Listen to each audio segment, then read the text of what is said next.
విశాఖలో మాజీ MP MVV Satyanarayana అక్రమాలు ఒక్కొక్కటిగా వెలుగులోకి వస్తున్నాయి. నకిలీ డాక్యుమెంట్స్ ను క్రియేట్ చేసి జీవీఎంసీ నుంచి అనుమతులు తీసుకుంటున్న ఎంవీవీ తన అక్రమ నిర్మాణాలను యథేచ్ఛగా కొనసాగిస్తున్నారు. తాజాగా కొమ్మాది ప్రాంతంలో అనుమతులు లేకుండా నిర్మాణాలు చేపడుతున్నారు. నకిలీ డాక్యుమెంట్లలో ఎలాంటి అనుమతులు లేకుండా నిర్మాణం చేపడుతుంటే జీవీఎంసీ అధికారులు ఎలా కళ్ళు మూసుకొని చూస్తున్నారని విమర్శలు వస్తున్నాయి. కొమ్మాదిలో మాజీ ఎంపీ ఎంవీవీ నిర్మాణం చేపడుతున్న అపార్ట్మెంట్ నుండి మరింత సమాచారం మా ప్రతినిధి రాజు అందిస్తారు. ఎంవీవీ సత్యనారాయణ భూ ఆక్రమణలకు సంబంధించి రోజుకొక వార్త బయటకు వస్తున్నటువంటిది అయితే కనిపిస్తుంది. ఎంపీ కన్ను పడితే చాలు అసలు ఏదైనా సరే ఆక్రమించేసుకోవచ్చు అనేది 2019 నుంచి 2024 మధ్య వైసీపీ ప్రభుత్వంలో కనిపిస్తూ వచ్చింది. అప్పుడు ఎంపీగా ఉన్నటువంటి మా ఎంవీవీ సత్యనారాయణ ఎక్కడ ఖాళీ స్థలం కనిపిస్తే అక్కడ కబ్జాలు చేసుకుంటూ వెళ్ళారు. అడిగేవాళ్ళు లేరు, అడిగిన వాళ్ళని బౌన్సర్లు పెట్టి కొట్టించినటువంటి పరిస్థితులు కూడా ఉన్నాయి. ఎందుకు ఈ మాట చెప్తానంటే మన వెనక కనిపిస్తున్నటువంటి ఈ బిల్డింగ్ చూస్తే ఇది సర్వే నెంబరు 585లో ఉంది. దీనికి సంబంధించి దాదాపుగా 230 ఎకరాలకు పైనే ఈ సర్వే నెంబర్లో ఉన్నటువంటి పరిస్థితి ఉంది. కానీ ఈ బిల్డింగ్ నిర్మాణం 595 సర్వే నెంబర్ ప్రకారం నిర్మాణం చేపట్టబడింది. కానీ 595 సర్వే నెంబర్ అనేది అసలు ఎక్కడుందో దాని భూమికి సంబంధించినటువంటి వివరాలు ఏంటి అనేది కూడా తెలియదు. కానీ ఇక్కడ అక్రమ నిర్మాణం చేసి దాదాపుగా ఫేక్ డాక్యుమెంట్స్ని క్రియేట్ చేసి 585 సర్వే నెంబర్లో 595 సర్వే నెంబర్ పేరుతో ఫేక్ డాక్యుమెంట్స్ అన్నింటిని క్రియేట్ చేసి ఈ నిర్మాణం అయితే చేపడుతున్నటువంటి పరిస్థితి కనిపిస్తుంది.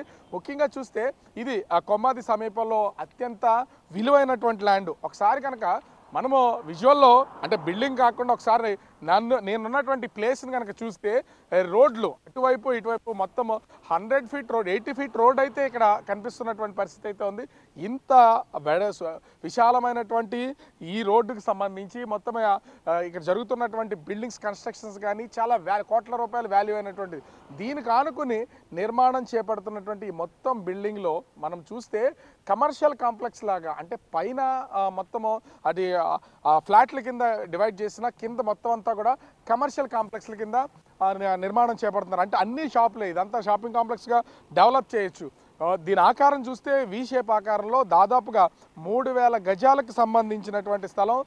దీన్ని నర్సీపట్నంకి చెందినటువంటి ఒక వ్యక్తి అంటే పసుపులేటి మహేష్ అనే వ్యక్తి ఈ స్థల ఓనర్ దగ్గర కొనుగోలు చేయడానికి అగ్రిమెంట్ చేసుకున్నటువంటి పరిస్థితి ఉంది. అగ్రిమెంట్ చేసుకునే సమయంలో దాదాపుగా 1.5 కోటి వరకు చెల్లించారు. తర్వాత ది ల్యాండ్ అగ్రిమెంట్ చేసి రిజిస్ట్రేషన్ అయ్యే లోపు ల్యాండ్ వాల్యూ ఎక్కువగా ఉందని కోర్టును ఆశ్రయించినటువంటి పరిస్థితి ఉంది.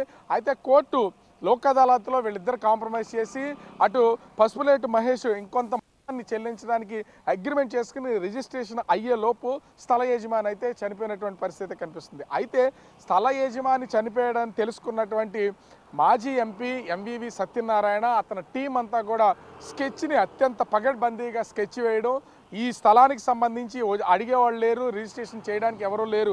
ఎందుకంటే స్థల యజమాని చనిపోయిన తర్వాత రిజిస్ట్రేషన్కి సంబంధించినటువంటి కూతురు భార్య వీళ్ళు మాత్రమే ఉన్నారు. వాళ్ళు వేరే ఊర్లో ఉండడం, ఈ స్థలాన్ని ఎవరో పట్టించుకోకపోవడం, రోడ్డుకి అత్యంత విశాలంగా ఉన్నటువంటి నేపథ్యంలో మొత్తము అటు ఎంవీవీ సత్యనారాయణ ఇక్కడ పాగా వేయడం, దీనికి సంబంధించి ఇది 585 సర్వే నెంబర్లో ఉంటే 595 సర్వే నెంబర్ని ఫేక్ డాక్యుమెంట్స్ క్రియేట్ చేసి నిర్మాణాన్ని అయితే చేపట్టారు.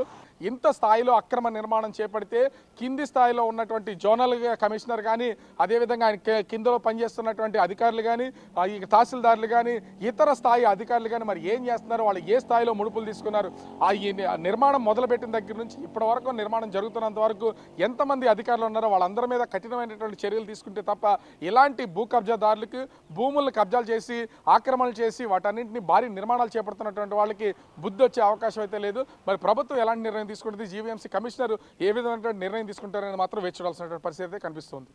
కెమెరామెన్ రాజు, బిగ్ టీవీ.